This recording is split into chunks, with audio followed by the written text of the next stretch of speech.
मेरे सामने यहाँ पे नंबर्स की एक सीरीज है। इस सीरीज को फिबोनाची सीरीज कहते हैं। एक ऐसी सीरीज है जिसमें अगर आप पहले दो नंबर्स को ऐड करते हैं तो आपके पास नेक्स्ट नंबर आएगा। फॉर एग्जांपल मैंने 0 और 1 को ऐड करा तो मेरे पास 1 आएगा। और अगर मैं इस 1 और फिर इस 1 को ऐड करूंगा तो मेरे पास नेक्स्ट नंबर जो कि 2 है वो आएगा। और फिर उसी सेम तरीके से अगर मैं 1 और 2 को ऐड करूंगा तो मेरे पास 3 आएगा एंड सो ऑन। इसी तरीके से ये सीरीज कंटिन्यू होगी। इस सीरीज को हम लोग फिबोनाची सीरीज कहते हैं। ये वाले वीडियो में मैं आपको इसी सीरीज का सी में प्रोग्राम बनाना सिखाऊंगा।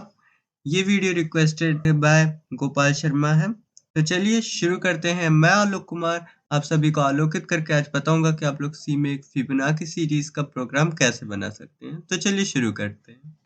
यहाँ पे मैंने ऑलरेडी प्री प्रोसेसर डायरेक्टरीज और मेन फंक्शन को डिक्लेयर कर दिया, तो आगे का काम शुरू करते हैं। सबसे पहले यहाँ पे मैं कुछ वेरिएबल्स ले लेता हूँ। n1 पहले टर्म के लिए, पहला टर्म 0 होता है हमें पता है, तो फिर यहाँ पे मैं 0 लिख देता हूँ। n2 दूसरे टर्म के लिए, दूसरा टर्म 1 होता है, ये हमें पता है। इसके बाद में n3 तीसरे टर्म के लिए, जिसकी वैल्यू आगे हम लोग लूप की मदद से डालेंगे इसमें। और फिर चौथा वेरिएबल मैं जो लूंगा वो है i, लूप को शुरू करने के लिए।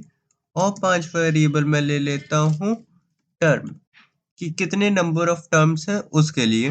अब मैं यूजर के पास में मैं एक मैसेज भेजूंगा, enter the number of terms. और मैं scanf की मदद से इसे टर्म्स वाले वेरिएबल में डाल देता हूँ। इसके बाद में यहाँ पे मैं printf का यूज करके शुरुआत में 0 और 1 प्रिंट करा देता हूँ, क्योंकि आगे के जितने भी होंगे टर्म्स उनको तो हम लोग लूप की मदद से करेंगे, लेकिन इन्हें एज इट इज प्रिंट कराना होगा। अब मैं यहाँ पे फॉर लूप का यूज करता हूँ। अब यहाँ पे मैं i को 2 से शुरू करूंगा।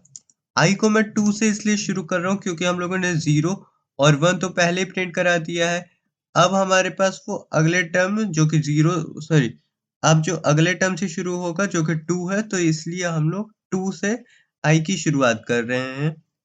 अब मैं यहाँ पे कंडीशन दे देता हूँ कि अगर i छोटा है जितने भी टर्म्स यूजर ने डाल रखे हैं उससे, तो ही हमारा प्रोग्राम आगे की तरफ एग्जीक्यूट होगा। जैसे कि हमें पता है फिबोनाची सीरीज में जो तीसरा टर्म होता है उसकी वैल्यू किसके बराबर है, पिछले दोनों के एडिशन के। इसलिए मैं यहाँ पे लिख देता हूँ n3 is equal to n1 plus n2। और फिर हम लोग प्रिंट करा देंगे थर्ड वाली वैल्यू को, थर्ड टर्म की वैल्यू को यहाँ पर प्रिंट करा देते हैं। इसके बाद में अब n1 की वैल्यू को n2 में डाल देते हैं और n2 की वैल्यू को n3 में, जिससे कि एक एक टर्म आगे की तरफ शिफ्ट होता जाए और फिर ये लूप जैसे जैसे ऊपर जाए तो ये सारा प्रोसेस दोबारा से रिपीट करे, इसलिए। एंड देन अब हमारी ये फिबोनाची सीरीज का प्रोग्राम कंप्लीट हो चुका है। इसे मैं कंपाइल एंड रन करके देख लेता हूँ ये काम कर रहा है कि नहीं। तो यहाँ पे enter the number of terms, तो मैं यहाँ पे ये डाल के देता हूँ 10 और फिर ये काम कर रहा है।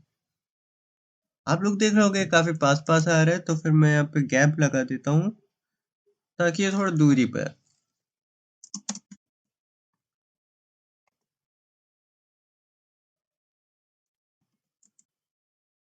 तो जैसा कि आप लोग देख सकते हैं ये बिल्कुल बढ़िया तरीके से काम कर रहा है। आई गेस कि यहाँ पे मुझे 1 के बाद में भी गैप लगाने की जरूरत है।